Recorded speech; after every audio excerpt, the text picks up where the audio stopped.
गर्मा गर्म प्याज की फूली हुई कचौड़ी इस तरह बनाएंगे तो हर कचौड़ी आपकी ऐसे ही फूल कर तैयार होगी। बिल्कुल गुब्बारे की जैसी फूली फूली बनेगी। मार्केट से लाने का झंझट भूल जाएंगे।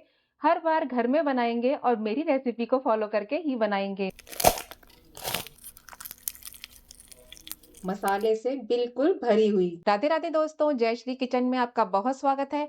आज हम बनाने वाले हैं ये बहुत ही जल्दी बनने वाली और बहुत टेस्टी, मार्केट को भी मात देने वाली हमारी प्याज की कचौड़ी। तो चलिए देख लेते हैं कि इसे बनाना कैसे है।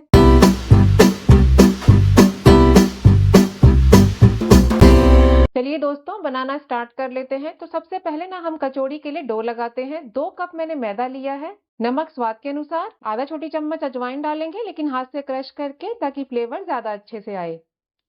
एक बार इनको मिक्स कर लेंगे। मैं आज मैदे से कचौड़ी बना रही हूँ, आप चाहें तो आप 2 कप आटे से भी कचौड़ी बना सकते हैं। मोइन लगाने के लिए 4 बड़े चम्मच देसी घी का यूज कर रही हूँ मैं। अब हम इसको अच्छे से पहले मिक्स करेंगे। इसको बहुत अच्छे से मिक्स करना है अगर आप चाहते हैं कि आपकी कचौड़ियाँ बहुत अच्छी बने। देसी घी के मोइन की जगह पे जो भी ऑयल खाना पसंद करते हैं उस ऑयल का मोइन भी लगा सकते हैं, लेकिन देसी घी से ना कचौड़ियाँ बहुत ज्यादा खस्ता बनती हैं। अगर इस तरीके से मुट्ठी में डो बंध रहा है तो आप समझ लीजिए कि आपने जो इसमें मोइन डाला है वो परफेक्ट है। ये देखिए, जब मैं तोड़ रही हूँ तब ये टूट रहा है।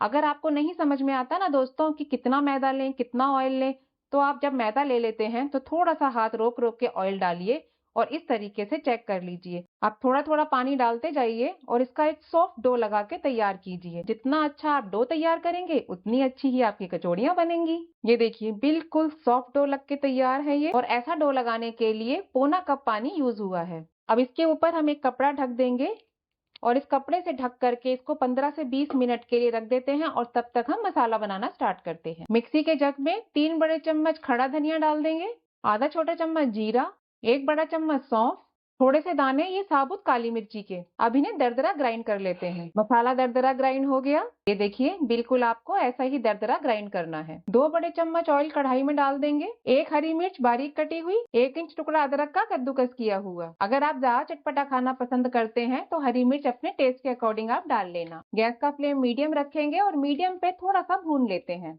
2 बड़े साइज के प्याज बारीक कटे हुए। प्याज को बहुत अच्छे से भूनेंगे ताकि इसका मॉइस्चर जितना हो सके खत्म हो जाए। ये देखिए दोस्तों, प्याज का कलर थोड़ा सा चेंज हो गया है और मॉइस्चर भी कम होने लगा है। इसी स्टेज पे जो हमने ये मसाला दरदरा पीसा है इसको भी डाल देंगे। इसको गैस का फ्लेम स्लो करके अब हम भूनेंगे, क्योंकि हमें मसाले को भूनना है ना, मसाले का कच्चापन निकालना है। तो अब गैस का फ्लेम आप स्लो कर देना। बस 30 से 40 सेकंड के लिए ही हम इस मसाले को भूनेंगे। 2 बड़े चम्मच बेसन डाल देंगे। अब हम बेसन को भी भूनेंगे। बेसन दोस्तों इसमें बिल्कुल जादू का काम करेगा। प्याज के मॉइस्चर को बिल्कुल खत्म कर देगा और हमारी कचौड़ियों को फटने भी नहीं देगा। इसीलिए बेसन को आप बिल्कुल भी स्किप नहीं कर सकते। गैस का फ्लेम स्लो करके 2 मिनट तक हम इस बेसन को भून लेंगे ताकि बेसन का कच्चापन बिल्कुल निकल जाए। बेसन अच्छे से भुन गया है तो मसाले डाल देते हैं। स्वाद के अनुसार नमक, आधा छोटी चम्मच हल्दी पाउडर, गरम मसाला आधी छोटी चम्मच, अमचूर पाउडर 1 छोटा चम्मच, कश्मीरी लाल मिर्च आधा छोटी चम्मच। गैस का फ्लेम स्लो रखेंगे और स्लो पे ही अब हम इन्हें भून लेंगे। बस 20 से 30 सेकंड ही भूनना है ताकि हमने जो मसाले डाले हैं ना उसका कच्चापन निकल जाए।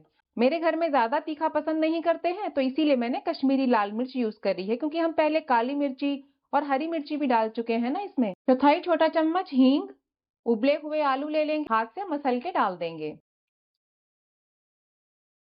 4 छोटे साइज के आलू का मैंने यूज किया है। ये जो आपको इस तरीके के आलू के मोटे मोटे से टुकड़े दिख रहे हैं, इनको आप इसी से मैश कर लीजिए स्पैचुला से, तो ये इजीली मैश हो जाएंगे। मसाला बहुत अच्छे से हमारा भुन के तैयार हो गया है तो गैस का फ्लेम ऑफ कर देंगे और अब हम इसको ठंडा होने के लिए रख देंगे और आगे का प्रोसेस हम बाद में करेंगे।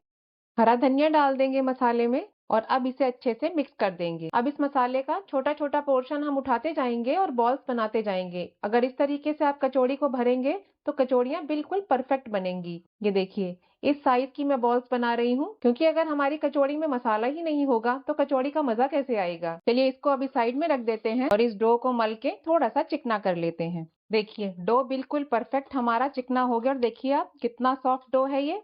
अब कचौड़ी के लिए इसमें से हम पेड़े तोड़ना शुरू करते हैं। छोटी या बड़ी कचौड़ी जैसी भी आपको बनानी है उसी हिसाब से आप पेड़े तोड़ लेना। ये देखिए, इस साइज की बना रही हूँ और इस तरीके से आपको पेड़े को बनाना है, ऐसे करके रोल करते हुए इस तरीके से। ये देखिए, ये एक पेड़ा बन के तैयार है। इसी तरह से बाकी सारे पेड़े बना के तैयार कर लेते हैं।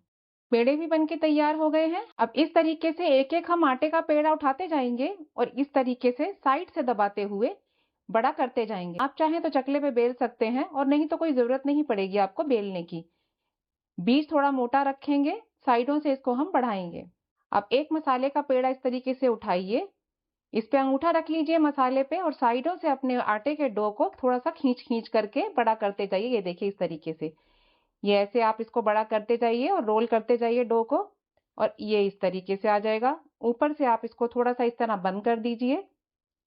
बंद इसे आप अच्छे से करिएगा, नहीं तो फ्राई करते टाइम खुल जाएगी। अब ये जो ऊपर की इसकी टोपी है ना, इसको थोड़ा इस तरीके से घुमा दीजिए ताकि ये बिल्कुल लॉक हो जाए। ये देखिए, और एक्स्ट्रा को हटा देंगे और यहाँ से आप हल्का सा इस तरीके से प्रेस कर दीजिए ऐसे। अब पहले आप इसको थोड़ा सा बड़ा कर लेना। जब आप इसको थोड़ा सा बढ़ा लेंगे उसके बाद आपको अपने हथेली के इस पार्ट को यूज करना है। ये इस तरीके से इसको यहाँ से आपको दबाना है। ये देखिए इस तरीके से ऐसे पकड़िए और फिर इसको इस तरीके से, पर थोड़ा हल्के हाथ से, जोर जोर से नहीं कि मसाला ही बाहर आ जाए। बस ये तैयार है। तो चलिए बाकी भी ऐसे ही तैयार करते हैं। चलिए कचौड़ियाँ फ्राई करना स्टार्ट करते हैं। डाल देंगे इसको कढ़ाई में, हल्का गरम ऑयल रखेंगे। आप देख ही रहे होंगे बिल्कुल हल्के बुलबुले उठ रहे हैं। और एक बारी में जितनी कचौड़ी आपकी कढ़ाई में आए बस उतनी ही डालिएगा और गैस का फ्लेम स्लो करके ही हम इसे फ्राई करेंगे और जब तक ये ऊपर नहीं आएगी बिल्कुल टच नहीं करेंगे। ये देखिए दोस्तों, ये कचौड़ियां अपने से ही ऊपर आ गई हैं। तो अब हम इन्हें थोड़ा सा ऐसे हिला देंगे। इसी टाइम पर हम इन्हें पलट भी देंगे।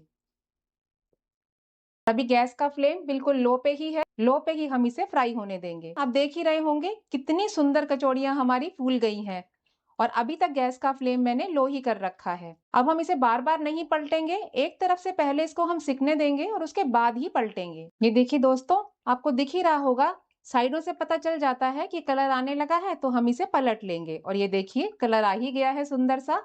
और अब गैस का फ्लेम लो टू मीडियम कर देंगे। देखिए कैसे गुब्बारे जैसी कचौड़ियां बन रही हैं। तो चलिए अभी इन्हें पहले हम ऐसे ही फ्राई होने देते हैं। ये देखिए दोस्तों, कलर बहुत सुंदर आ गया है। तो अब हम इसे निकाल लेते हैं और अभी मैंने गैस का फ्लेम ऑफ कर दिया है। दूसरा बैच अभी हम नहीं डालेंगे, थोड़ा सा ऑयल को नॉर्मल टेम्परेचर पे आने देंगे। और आप देखिए क्या फूली फूली हमारी कचौड़ियां बन के तैयार हुई हैं। तो चलिए बाकी भी इसी तरीके से हम फ्राई कर लेंगे। लीजिए दोस्तों, गर्मा गर्म हमारी प्याज की कचौड़ी है बिल्कुल खाने के लिए तैयार। तो बनाइए और खाइए। और दोस्तों, अगर मेरी वीडियोस आपको पसंद आती हैं तो मेरे चैनल को लाइक शेयर सब्सक्राइब जरूर करें। कमेंट करना बिल्कुल ना भूलें कि जब आपने ये टेस्टी गर्मा गर्म कचौड़ी बनाई तो घर में सबको कितनी पसंद आई। ओके दोस्तों, बाय बाय। मिलती हूँ नेक्स्ट वीडियो में ऐसी ही एक और बहुत टेस्टी रेसिपी के साथ।